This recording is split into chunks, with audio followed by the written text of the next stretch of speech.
마태복음 13장 52절을 보니까 이런 말씀이 있어요.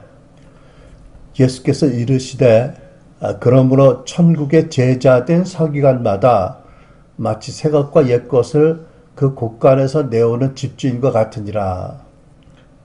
이 천국의 제자된 서기관, 그 천국의 제자들, 특별히 가르치는 직무를 맡은 천국의 제자들은 옛 것과 새 것을 필요에 따라서 적절하게 내올 수 있어야 된다는 그런 가르침으로 이해를 하고요. 우리가 새 포도주, 새 포도 부대를 강조하지만 아울러서 클래시컬한 그런 근본적인 가르침도 성도나 우리 자신이 잊지 않도록 때때로 내와야 된다는 마음이 들어서, 또 특히 이제 영적 전쟁에 관해서 지난주에 말씀을 전한 다음에 이 말씀을 좀 정리하고 나누는 것이 필요하겠다고 생각이 들어서 준비를 했습니다. 성령 하나님께서 사도 바울의 서신을 통해서 우리 모든 크리스찬들에게 그 마귀의 계계를 대적하기 위해서 전신갑주를 입으라고 명령하셨습니다. 개역 성경을 에베소 6장 10절로 11절을 보면 정말로 너희가 주 안에서와 그의 힘의 능력으로 강건하여지고 마귀의 괴계를 능히 대적하기 위하여 하나님의 전신갑주를 입으라, 그렇게 말씀하셨어요. 이제 이 말씀에 관한 큰 백그라운드를 좀 보자면, 하나님께서는 인류 유일하신 구세주 왕이신 예수 그리스도 안에서 유대인 성도들과 이방인 성도들이 동일하게 어떤 차별이 없는 새로운 인류를 구성하게 하셨지요. 하나님의 그 자녀 공동체를 이루게 하셨어요. 그런데 사단 마귀는 끊임없이 하나님이 만드신 새로운 인류 공동체, 하나님의 자녀 공동체, 또 하나님의 자녀 자신들을 공격하기 위해서 다양하게 파괴하고 공격하고 넘어뜨리려고 시도합니다. 그래서 성도들에게 불신앙을 심어주고, 또 분리의 씨를 심어주고, 또 더러움을 입히고, 또 서로 불화하게 합니다. 그래서 이런 그 영적인 큰 그림을 이해하면서 사도 바울은 교회는, 또 성도 각자는 지옥의 세력을, 마귀의 세력을 대적하라고 명령하십니다. 우리 하나님의 백성인 자녀들이 우리와 또 공동체인 교회가 디모데전서 2장 2절에 모든 경건과 단정한 중에 평안한 생활을 하려면 마귀의 세력과 그들의 공격을 대항하는 영적 전쟁을 소홀히 하지 말아야 된다는 전제가 있어요. 여러분, 이렇게 영적인 세계이든 그 역사적인 현실 안에서도 어디서든지 전쟁을 수행할 능력과 정보가 없이는 평화를 유지할 수 없는 거지요. 영적 세계도 자연 세계도 마찬가지인 줄 압니다. 근데 이제 본문 11절에 기록된 그 악마 또는 마귀, 사단은 첫째로 사람들이 자기의 존재와 자기의 정체와 활동에 대해서 모르게 되기를 기뻐합니다. 그러니까 사람들이 마귀에 대해서 무지한 것을 가장 기쁘게 생각하는 게 마귀죠. 또 마귀 사단과 그 세력은 본성적으로 거짓말과 악한 사악한 존재들이고, 마귀 사단은 그 영적 세계의 임금이 있지요.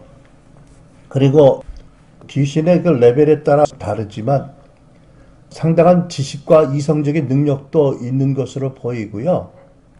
그리고 사도행전에 보면 사도 바울이 선교행 나갔다가 그 배가 출항하지 못하는 폭풍이 마귀가 일으켰다고 증거한 걸 보면 어느 만큼은 그 자연 세계에도 어떤 변화를 가져올 힘이 있다는 것을 우리가 알 수 있게 되고요.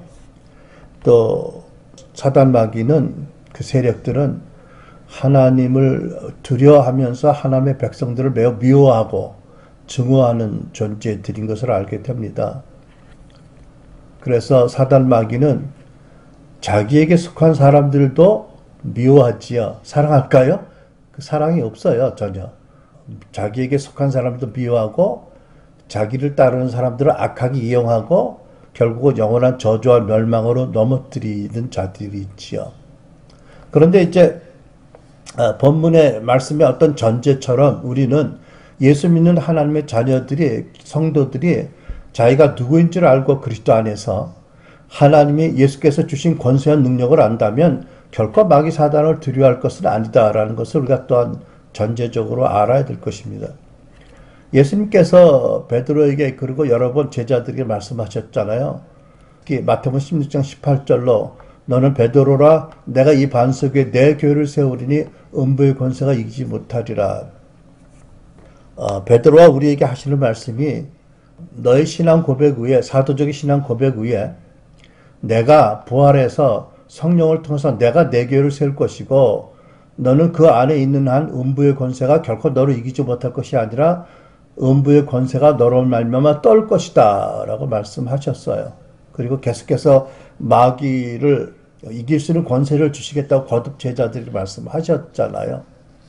근데 이제 그런 이 말씀이 특히 마태복음 16장 18절 말씀이 이루어지기 위해서 성령 하나님께서 사도 바울을 통해서 본문의 말씀을 기록하게 하시고 우리에게 주셨다라고 믿습니다.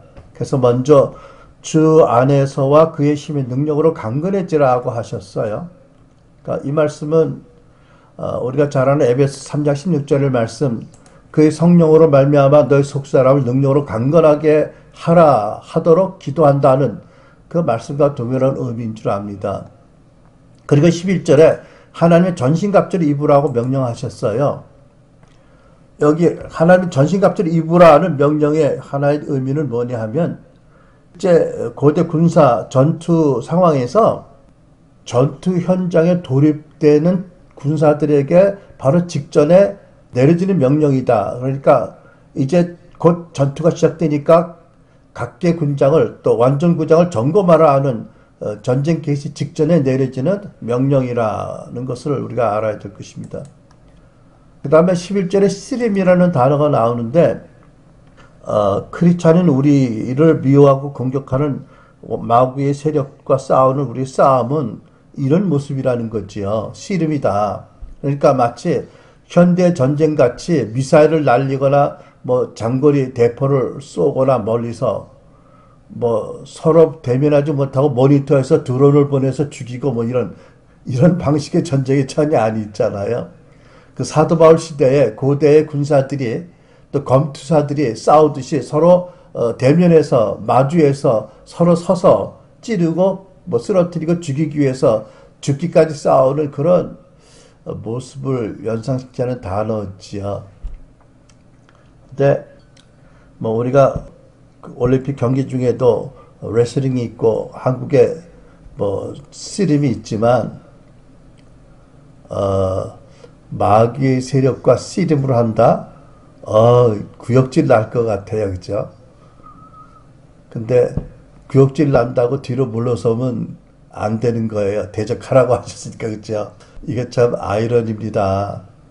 모든 경건과 단정한 중에 살기 위해서는 구역질 나는 마귀의 세력과 씨름하듯이 백병전을 벌려야 된다. 항상 경계해야 되고 우리가 좋아하는 그림은 아니지만 뭐 어떻게 하겠어요. 실체인데요. 우리가 부인하지 말고 직면해야 될 그 리얼리티다. 우리가 받아들여야 될 것입니다. 그 11절에 또 마귀의 괴계라는 단어가 나오죠. 간계라는 단어로도 이제 번역이 됐는데 속임수, 간사한 계략, 간계인 거예요. 마귀는 예수님도 정의하셨지만 본래 거짓의 압이 있잖아요. 또 에덴 동산에서 그 아담과 하와를 미혹해서 하나님을 의심케 함으로 원죄를 지어 넘어뜨리게 했잖아요. 그러니까 마귀의 목적은 죽이고 빼앗고 멸망시키는 것인데 그가 쓰는 주로 첫 번째 공격 무기가 뭐냐면 속임수, 미혹, 간계이다. 그래서 고린도후서 2장 11절에 보면 바울 사도께서 이는 우리로 사단에게 속지 않게 하려 함이라 우리가 그 괴계를 알지 못하는 바가 아니로라 하고 말씀하셨어요. 마귀의 거짓말, 미혹, 간사한 괴계 이런 것들이 그가 교회를 여러분과 나를 공격하는 1차적인 무기이다 라는 것입니다. 근데 이제 여러분 우리가 이 교훈을 생각하는 이유가 이 교훈이 왜 중요한지를 바로 이해해야 될 것인데 아까도 큰 그림으로 말씀드렸지만 하나님은 사랑이시고 영원히 선하시고 전능하시잖아요. 근데 사단은 사악하고 거역적인 존재이고 그리고 사단은 하나님이 지으신 아름다운 그런 피조세계 또 하나님의 지은 백성들 사람들에게 혼돈과 죄와 죽음과 저주 각종 고통을 가져왔어요. 그러니까 이 사단의 존재와 활동과 그의 전략과 목적을 아는 것과 모르는 것의 차이를 생각해 보면 어떤 것일까요? 이게 굉장히 사람들의 이해와 행동에 큰 차이를 가져오게 하는 거지요. 예를 들어서 한국에도 뭐 연쇄 살인, 강간 살인범들이 추록하게 되면 그가 어느 동네에 이사 오면 뭐 지역 주민들이 난리를 치잖아요. 어떻게 보면 당연한 거 아니겠어요, 그죠? 저가 안 바뀌었다면 시간 문제인지 그 지역에서 또 뭐 아이들을 유기하거나 또 강간 살인을 저지를 수 있는 가능성이 농후하잖아요. 그러니까 만약 그렇게 어떤 그런 그 범죄자가 수감 생활을 마치고 이사를 왔다 그러면 평상시보다 더 가족들의 안위를 돌보고 또 가옥의 안전에 대해서도 철저하게 되지 않을까요? 평상시와 달라지게 됐지요. 또 우리가 외출하고 집에 들어온 다음에 열심히 손을 씻잖아요. 또 화장실 갔다 온 다음에 손을 씻잖아. 왜? 균이 옮겨줄 수 있을 테니까. 병이 전이될 수 있을 테니까 전염. 그러니까 우리는 병균을 두려워하진 않지만 유의하고 주의해야 되잖아요. 그죠? 마찬가지로 우리 크리스찬들이 사단의 존재와 그 계략과 그 활동에 대해서 알고 두려워하지 말아야 되는데 유의해야 된다는 것이죠. 그래서 성령님께서 사도 바울을 통해서 본서에 기록하게 하시고 우리에게 중요한 영적 전쟁에 관한 전투에 관한 그 명령과 교훈을 전하게 하신 거지요. 근데 이제 우리가 이 본문에서만 보면 사도 바울은 그 하늘에 있는 악한 영들의 뭐 권세, 통치자 뭐 이런 것들 그 마귀의 권세 구조, 계층, 뭐 계급, 역할과 임무에 대해서 자세히 설명하지 않으셨어요.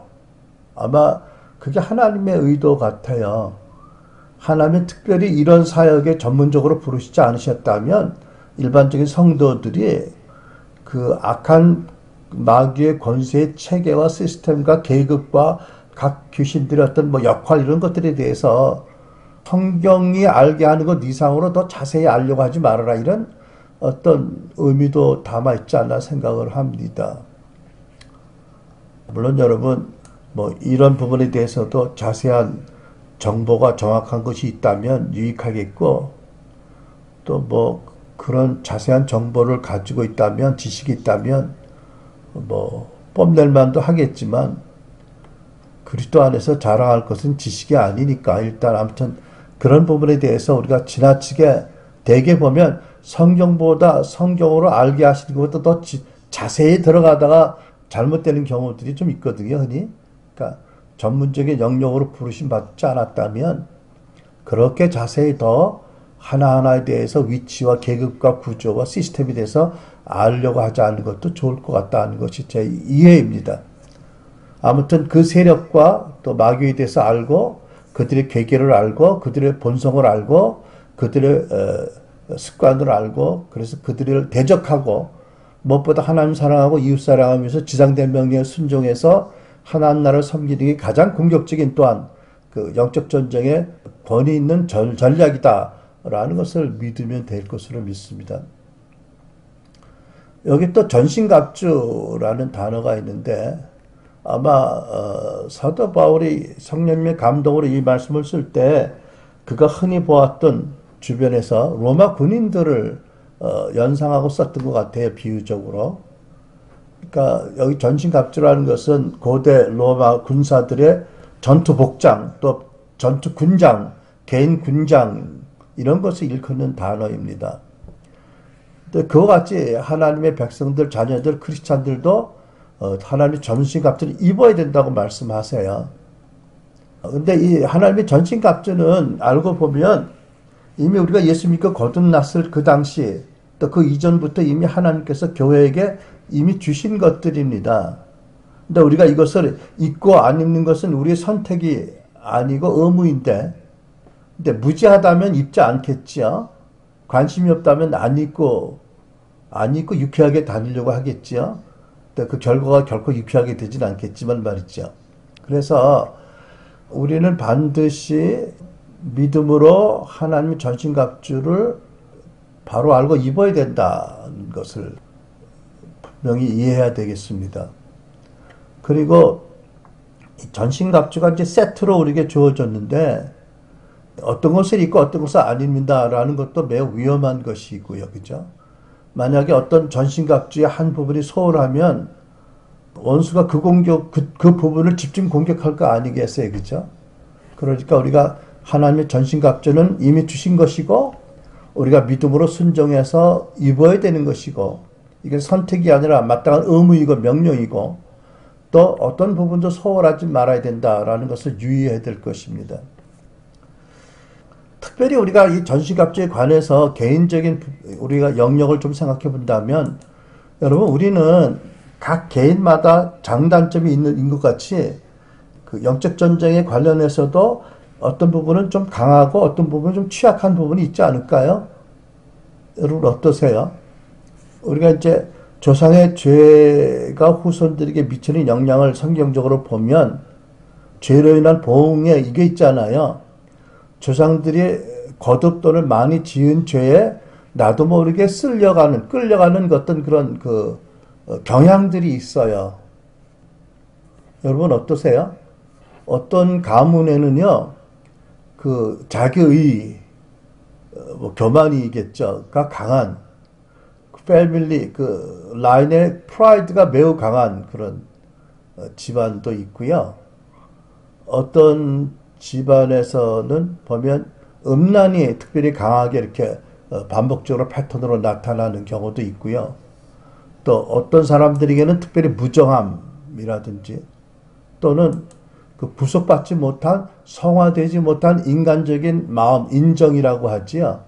그것이 특별히 약한 부분이 있는 그런 모습들을 우리가 봅니다. 그래서 우리가 이것을 잘 알아야 됩니다. 그렇죠? 특별히 내 개인적인 우리 가족의 취약한 부분은 뭔지를 알고 우리가 특별히 유의해야 되겠고 공통적으로는 치유받지 못한 마음의 상처들이 있고 그 상처, 반복적인 상처 때문에 생겨난 육신의 기질 이런 것도 우리가 잘 알잖아요. 이제 그것들도 하나님 전신갑주를 잘 보완을 해야 되고 입어야 된다는 거지요. 그리고 우리가 공동체로서 영적 가족으로서 우리가 나의 약한 부분을 알고 또 주의할 것은 물론이고 서로에서 늘 기도하고 중보할 것이고요. 또 필요할 때 사랑 가운데 참된 말을 사랑 가운데 진리를 말해 주어서 서로 도와주고 또 함께 성장하도록 해야 될 것입니다.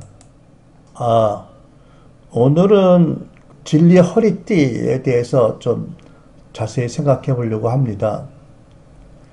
로마 군사들의 허리띠는 가죽으로 만들어졌다고 그래요. 근데 이제 가죽 허리띠가 로마 군인들은 말이죠. 영화에도 보면 짧은 치마 같은 그런 옷을 입었잖아요. 그게 바지예요, 치마예요? 난 잘 모르겠더라고. 실물을 본 적이 없어서. 근데 배너니 이런 영화 보면 그 재질은 아마 가죽이라고 보여지는데 가죽으로 만들어진 짧은 옷이 있어요. 하반신을 가리는 무릎 위까지 내려가는. 그리고 이제 가슴에 흉배가 있잖아요. 다음 주에 보겠지만 이 흉배와 짧은 치마가 이 허리띠로 연결이 되어지는 거예요. 그러니까 위에서 내려오는 흉배는 허리띠 연결이 되고 또 이미 입은 치마 같은 바지도 허리띠 연결이 되는 거거든요. 그러니까 둘 다 허리띠로 아래가 연결이 되고요. 근데 허리띠에 보면 옛날에 우리 군대 생활할 때 창이라 탄띠라는 게 있어요. 그 탄띠 참 생각나면 뭐 그걸로 막 고참들이 딱 때릴 때도 있거든요. 그거 무겁고 그거 무거운데 나쁜 놈들 아무튼 그래서 그냥 근데 탄띠를 메고 거기다 우리는 그 뭐지요? 그 수통 물통을 달아요. 근데 로마 군인들은 거기다가 이제 단검을 달고 다니거든요. 그러니까 생각해 보면요, 그 로마 군인들의 그 허리띠는 사실은 위에 그 흉배를 입고 치마가 바지 같은 거 입고 맨 마지막에 매는 건데 사도 바울은 순서를 거꾸로 해서 허리띠가 제일 먼저 나와요. 그렇죠? 왜 그랬을까 생각해 보면 첫째는 인류의 조상의 아담과 하와가 사단의 거짓말로 미혹되어서 거짓말을 대적하기 위한 진리가 가장 중요하니까 허리띠를 먼저 쓴 것이 아닌가라고 생각되어지고요. 이제 군사들의 비유를 생각해 보면 여러분 군인들이 그 허리띠가 풀러지면 치마도 흘러내리고 의의 흉배도 덜렁거리고 칼도 떨어져 나오고 이건 뭐 낭패 중에 낭패였잖아요. 내가 들은 얘기인데 형사들이 현장에 이렇게 뭐 절도범이나 이런 거 체포하면 그 혁대를 뺀다 그래요. 왜 그럴까요? 그 허리띠를 빼면 도망가는데 지장이 있어서 아마 그런 것 같아요. 그죠? 근데 하기에는 요즘은 진 청바지도 많이 있고, 허리띠 안 매는 사람도 많지만, 하여튼 이제 그 옛날 방식인지 모르겠는데, 전에는 우리 다 바지를 좀 헐렁하게 입고 다닌 것 같아요. 그래서 허리띠가 없으면 이 바지가 그 위치를 못 잡잖아요. 아무튼 허리띠가 풀어지면 군장이 다 풀어지게 되는 거예요.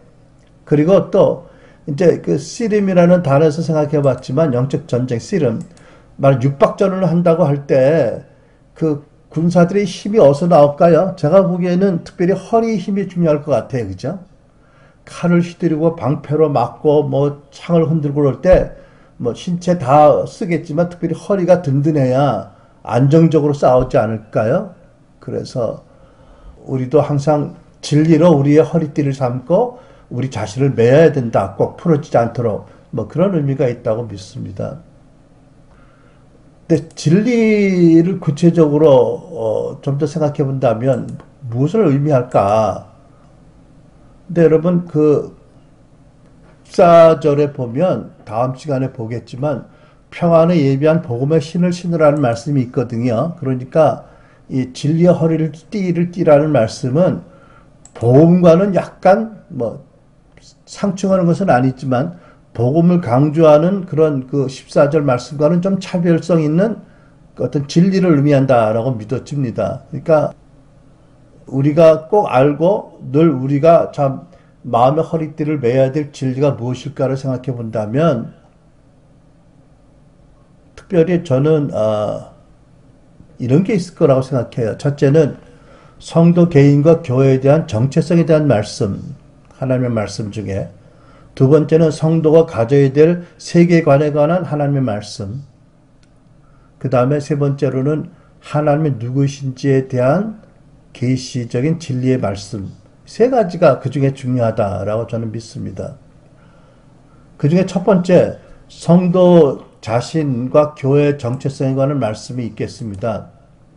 여러분, 우리가 자주 보는 게 이거잖아요.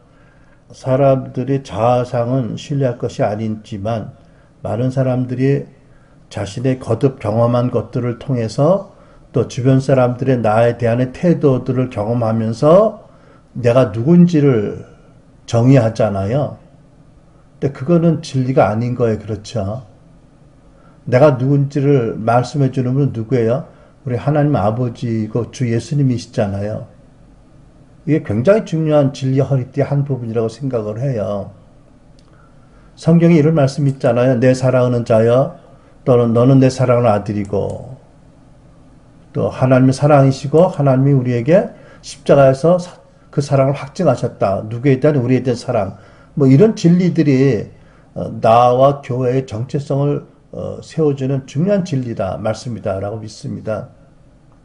뭐 많은 자녀들이 부모들의 부족 때문에 자기들에 대한 부모의 사랑을 믿지 못해서 큰 고통을 당하고 슬픔을 겪잖아요. 뭐 여러분은 어떤지 몰라도 저도 그랬고 뭐 대부분 그래요. 또 부부간에도 서로 사랑의 표현이 서투르거나 각각 자기 짐이 무거워서 그랬겠지만 서로에 대한 사랑을 믿지 못해서 외롭고 고통스러워하고 분노하는 그런 일들이 너무 많고요. 아무튼 이것이 뭐 누구의 잘못이 먼저인지 모르지만 현실입니다. 그래서 믿는 크리스찬인 성도들 중에서도 하나님을 신뢰하거나 믿지 못하고 또 믿는다 하더라도 믿지 못하는 악심을 가지고 있고 또 그 사실을 부인하고 살고요.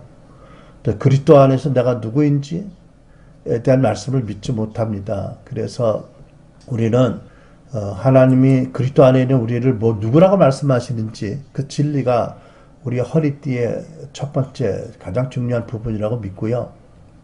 동시에 하나님께서 우리 주변에 있는 또 믿지 않는 사람들을 누구라고 말씀하세요? 근데 나는 이 부분에서 가장 중요하게 믿는 말씀이 고린도전서 8장 11절이에요. 그는 그리스도께서 위에서 죽으신 형제다. 그 믿지 않은 그런 사람들도 그리스도께서 그들을 위해서 죽기까지 하신 대상이다. 그리스도께서 그들도 불쌍히 여기시고 받아들이지 못한 사랑이 안타깝지만 위에서 죽으실 만큼 하셨다면 우리가 예수 믿지 않는다고 악한 짓을 범했다고 증오할 수는 없다. 왜? 예수께서 그를 위해서 죽으셨고 그가 회개하고 믿으면 그도 나와 형제가 되고 나의 자매가 되고 하나님의 자녀들이 되기 때문에 그래서 이런 진리의 허리띠로 우리가 마음을 묶는다면 남들을 경멸하거나 판단하거나 남들에 대한 폭력적인 생각을 회개하고 계속해서 용서하고 축복하고 사랑하라는 말씀을 우리가 받고 아멘 해야 되지 않겠습니까? 그러니까 여러분 본문에도 있지만 우리의 싸움은 살과 피를 가진 사람들을 대상으로 하는 것이 아니다. 그들을 이용하고 그들을 악용하는 하늘의 공중권세에 대한 싸움이다. 혈과 육을 가진 자들을 미워하고 판단해서 죄를 짓지 말아라. 그리스도께서 그를 위해서도 죽으셨다는 것이 본문에 흐르는 우리가 누구인가에 대한 하나님의 진리의 한 부분 아니겠어요? 그렇죠? 그러니까 여러분 불신자들의 의도와 우리에게 준 손상함이 손해와 고통이 얼마나 많다 하더라도 정죄하고 미워하지 말아라. 불쌍히 여기고 용서하라. 그도 그리스도께서 위에서 죽으신 형제의 하나다라는 말씀을 우리가 진리의 허리대로 우리 마음의 허리를 묶어야 될 줄 믿습니다. 우리가 미워하고 대적할 것은 원수의 세력이 있지요.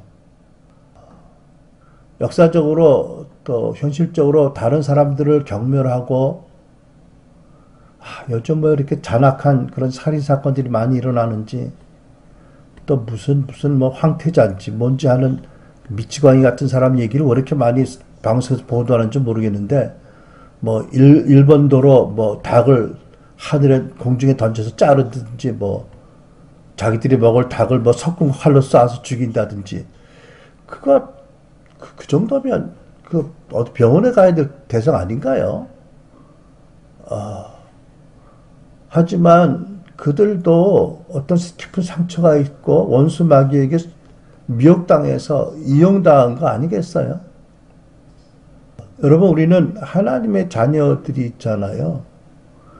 그러니까 하나님 나라에 속한 성도들은 모든 면에서 세상에 속한 사람들과 달라야 되잖아요. 사랑하는 것도 물론 달라야 되지만 싸우는 방법도 같아서는 안 되지요. 여러분 혈과 육을 가진 인간들은 우리가 싸우고 미워할 대상이 아니라 불쌍히 여기고 용서하고 도와주고 구원에 이르도록 섬겨야 될 대상이다. 또한 우리는 하나님의 자녀, 사랑하시는 하나님의 자녀들이고 성도는 교회이고 교회는 하나님 거하시는 집이다. 하나님 항상 우리와 함께 계신다. 이런 그리스도 안에 우리가 누구인지에 대한 정체성에 대한 진리가 우리 마음의 허리띠로 늘 묶여져 있어야 된다고 믿습니다. 두 번째는요. 우리 성도들이 가져야 될 그 세계관, 계시적이고 복음적인 세계관에 관한 말씀이 진리의 허리띠를 구성하는 중요한 요인이라고 믿습니다. 여러분 우리가 마귀의 세력과 싸워서 이기려는 그리스도의 좋은 군사가 되려면 우리의 모든 상황과 모든 사물을 성경적인 관점, 하나님의 관점, 계시적인 세계관으로 보아야 되잖아요. 그렇죠? 그러니까 그 중에는 이 세상과 이 세상은 어떤 것인지, 마귀의 사단, 귀신들 어떤 존재들인지, 천사들은 어떤 영적인 존재인지, 내세와 영원한 심판 이런 것들에 대한 성경의 계시된 말씀을 그대로 믿는 그런 세계관을 가져야 되는 거지요. 이게 영적 전쟁에 나갈 하나님의 군사들이 가질 기본적인 믿음과 이해지요. 이런 것을 바로 갖지 못하면 요즘 같은 다원주의 사회에서 참 믿음으로 살기 어려운 거예요. 그죠? 예를 들면 다른 그런 종교인들이 가진 애매모호한 그런 운명론이라든지 자연신론이라든지 또는 요즘 크게 대두가 된 문제들이 있잖아요. 뭐 동성애자 결혼이라든지 뭐 낙태라든지 이거는 뭐 하나님의 창조 질서와 하나님의 권위를 도전하는 주제인데 교회 안에 있는 많은 적지 않은 크리스찬들 중에서도 이것이 얼마나 중요하고 성경적으로 중요한 주제인지 모르고 이것을 정책화하는 그런 세력들을 지지하는 사람들이 의외로 많은 걸 보면 이게 성도들이 가질 복음적이고 성서적인 계시적인 세계관이 너무 중요하다는 것을 다시 깨닫게 됩니다. 어떻게 보면 상당한 부분이 이미 미혹되어서 영적 세력이 어떤 잡혀있는 부분이 있는 거 아니겠어요? 그죠? 그 유도를 보니까 저는 유도를 모르는데 그 붙잡는 게 중요하더라고요. 그죠? 그 상대방을 붙잡는 거 뭐 팔을 잡든지 손을 잡든지 뭐 허리띠를 잡든지 그거 씨름도 마찬가지 잡는 게 중요하잖아요. 뭐가 잡혀 있으면 힘을 못 써요. 당장 안 죽어도.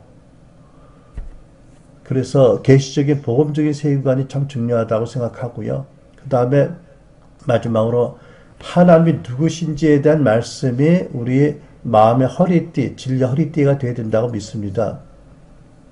여러분 사도행전 15장 15절을 보면 성경 많은 것을 말씀하고 있지. 하나님이 말씀으로 온 우주와 지구를 창조하시고 모든 생물들을 창조하셨어요. 또 아담과 하와의 타락으로 말미암아 하나님께서 이미 예수 그리스도를 보내시기 위해서 아브라함을 부르시고 믿음의 민족, 유대 민족을 만드시고 때가 되어서 당신의 독생자 예수님이 이 땅에 성육신하여 보내셨지요. 예수님이 이 땅에 오셔서 천국 복음을 전파하시고 또 사랑과 관용과 또 친절한 태도로 사람들을 만나시고 성령의 능력으로 표적과 기적을 행하셨어요. 근데 성경을 보면 사도행전 14장 16절을 보면 그때까지는 하나님께서 각자 민족들이 자기 길을 다니도록 묵인하셨다고 그래요. 그러니까 여러분 그 아브라함을 부르셔서 그 이스라엘 민족을 만드시는 일 가운데 하나님이 직접적으로 관여하셨지만 그 이전과 아브라함과 관계된 몇 민족 외에는 하나님이 뭐 한국, 일본, 소련 다 예수님의 복음이 전파되기 전까지는 각자 민족들이 자기의 길을 다니게 묵인하셨어요. 그죠? 하지만 복음이 전파된 다음에 하나님 나라가 세워진 다음에 하나님께서는 모든 민족으로 예수 믿고 회개하고 하나님 나라 백성으로 새로운 인류로 새 피조물로 살도록 초청하고 부르셨어요. 이런 하나님의 그 경륜에 대한 이해가 진리의 허리띠 한 부분이 되겠고요. 또 중요한 것은 뭐지요? 예수께서 말씀하셨어요. 몇 번. 나를 본 자는 아버지를 보았다. 하나님은 사랑이시다. 인류를 만드시고 우주를 만드신 하나님이 당신이 만든 백성들의 모든 죄와 패역함과 거역과 모든 악함을 대속하기 위해서 스스로 십자가에 달리셨다. 그래서 하나님의 무한한 인류에 대한 사랑을 나타내시다. 이런 말씀. 이게 너무나 중요한 하나님 누구신에 대한 계시잖아요. 그러니까 여러분 우리가 가진 나름대로 신학의 눈으로 구약을 보면서 하나님에 대한 어떤 이해가 있는데 그것이 공간복음서가 전한 예수님, 신약이 전한 예수님의 이해와 상충이 된다면 우리는 나를 본 자를 아버지를 보았다는 그 진리의 말씀을 가지고 구약의 하나님의 마음에 뭐가 있었을지를 비록 그분의 말씀이 기록된 성경은 우리가 이해하기 어려운 말씀도 있지만 그분의 마음 속에 또 그분의 경륜 안에 통치 안에 뭐가 있었던지를 십자가를 통해서 우리가 재해석을 해야 된다. 이게 우리의 마음의 허리띠를 둘른 하나님이 누구신지에 관한 진리의 중요한 부분이라고 저는 믿는 것입니다. 또 한 가지 사도행전 2장 17절을 보면 하나님의 말씀하시기를 말세에 내가 내 영을 모든 육체에 부어주리니 성령을 부어주리니 너희 자녀들은 예언할 것이요 너희 젊은이들은 환상을 보며 너희 늙은이들은 꿈을 꾸리라. 이 말씀처럼 하나님께서는 기록된 말씀 성경을 통해서 말씀하실 뿐만 아니라 이 성경이 증거하는 것처럼 우리 믿는 성도들이 꾸는 꿈 또는 보는 어떤 환상, 그림 또는 예언 또는 오디블 보이스 또는 여러 가지 또는 우리 마음에 그 spontaneous thought 그때 상황과 관계없이 떠오르는 어떤 돌발적인 생각 같은 것 다양한 방법으로 말씀하시는 분이고 우리는 그것을 성경 말씀에 비추어서 잘 분별하지만 그 음성을 듣고 성령 인도를 따라서 성령의 감동을 따라 살아야 된다. 라는 진리의 허리띠가 반드시 필요한 거예요. 만 이게 없다면 우리는 신학의 독마화에 빠지게 될 것이고 우리와 함께 계시고 우리와 교통하시고 대화하시고 교제하기 원하시는 하나님의 성령님에 대해서 활동에 대해서 문을 닫게 되는 거지요. 그러면 상당한 수준의 종교인이 되고 말겠지요. 여러분 그래서 우리가 진리의 허리띠를 띠라는 말씀을 이렇게 우리가 이해합니다. 우리 마음의 허리띠는 그 하나님의 진리의 말씀인데 특별히 내가 누구인지 그리스도 안에서 교회 정체성에 대한 말씀 또 성경적인 세계관에 대한 말씀 그리고 삼위일체 하나님에 대한 계시의 진리로 우리 허리띠를 떼야 된다. 그래야 우리가 마귀와 영적 전쟁에서 쓰러지지 않고 우리 자세의 중심을 확고하게 붙잡고 힘을 쓸 수가 있게 된다. 그래야 우리가 승리하게 된다. 패배하지 않게 된다. 라는 것을 명심하고 저와 여러분이 이 계기를 통해서 다시 한번 영적 전쟁에 대해서 바로 믿음의 자세를 바로 가다듬고 하나님의 전신갑주가 무엇인지를 성경적으로 바로 이해하고 하나님 의도하시는 전신갑주를 입으려고 하고 오늘은 먼저 이 하나님 전신갑주 중에 진리의 허리띠를 바로 챙기는 그런 시간으로 갖기를 원합니다. 기도하겠습니다.